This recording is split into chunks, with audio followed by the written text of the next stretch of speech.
Thank you sir. एक बड़ा ही शुभ अवसर है हम सब के लिए। हमारे यहाँ के वरिष्ठ नेता और बहुत पुराने हमारे कार्यकर्ता साथी सतीश शर्मा जी, जिनका समाज के हर वर्ग में जिनका वो लोग स्वीकार भी करते हैं, जिनकी मान्यता भी है और जिन्होंने अपने समर्पण और सेवा से इस ये मकाम हासिल किया है। तो सबसे पहले तो मैं ये कहूँगा कि बेहद ही एक शुभ अवसर है आज का दिन। आज नामांकन पत्र अपने जमा कराने का दिन था।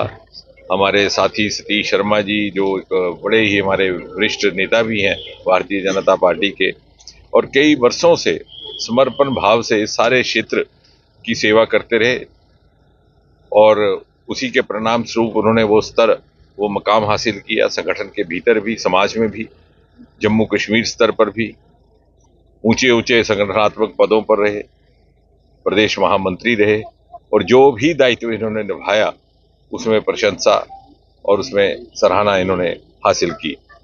और इसी तरह से संगठन ने इनका पिछला कामकाज देखते हुए इन पर विश्वास जितलाया है और मुझे यकीन है कि बिलावर का ये क्षेत्र, जो कई वर्षों से शायद उस तरह की तवज्जो हासिल ना कर सका जिसका ये हकदार था, वो इनकी तर्जुमानी में हासिल करेगा।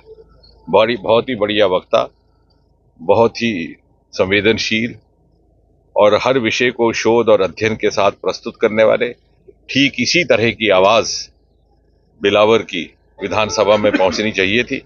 और हमें गर्व है इस बात का कि जो भी हमारे रुके हुए मुद्दे हैं, उदाहरण के तौर पर सबसे बड़ा मुद्दा कि यहाँ पर एक जिला की मांग थी, कई वर्षों से चली आ रही। कांग्रेस की सरकार के दौरान ही जिला समिति का गठन हुआ था, तो तब भी उस मांग को दरकिनार कर दिया गया।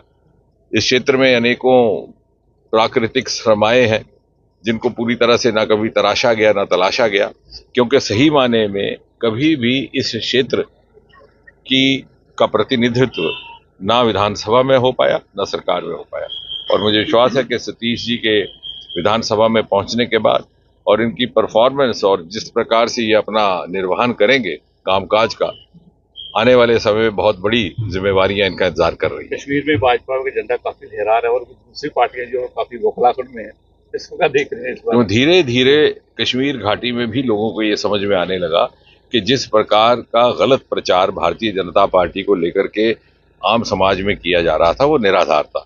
और ये अनुभव हमारा पूर्वोत्तर में भी रहा, जहां जाकर के दूसरे समाज में ये कहा जाता था कि अगर भारतीय जनता पार्टी आएगी तो आपके खान पान में दखल करेगी, आपकी पूजा और आपकी प्रार्थना के प्रणाली में दखल करेगी। लेकिन धीरे धीरे उनको ये समझ आया कि अगर कोई न्यायपूर्वक इंसाफ पसंद निजाम दे सकती है तो मात्र भारतीय जनता पार्टी मोदी जी के नेतृत्व में जहां जिस चीज की आवश्यकता है वहां पहुंचाना, आखिरी कतार में खड़े आखिरी व्यक्ति तक। आप यहां देख लीजिए, यदि प्रधानमंत्री आवास योजना प्रारंभ हुई कश्मीर घाटी में तो ये ना देखा कि घर हिंदू का था कि मुसलमान का था, ठाकुर का था कि ब्राह्मण का था, जहां आवश्यकता थी वहां हुई। इस प्रकार की एक नई कार्य संस्कृति को भी जन्म देने का काम मोदी जी ने किया और समाज का हर वर्ग इस बात को समझने लगा कि किस प्रकार से उनका शोषण करने हेतु कांग्रेस इस प्रकार का दुष्प्रचार भारतीय जनता पार्टी के बारे में किया करती थी।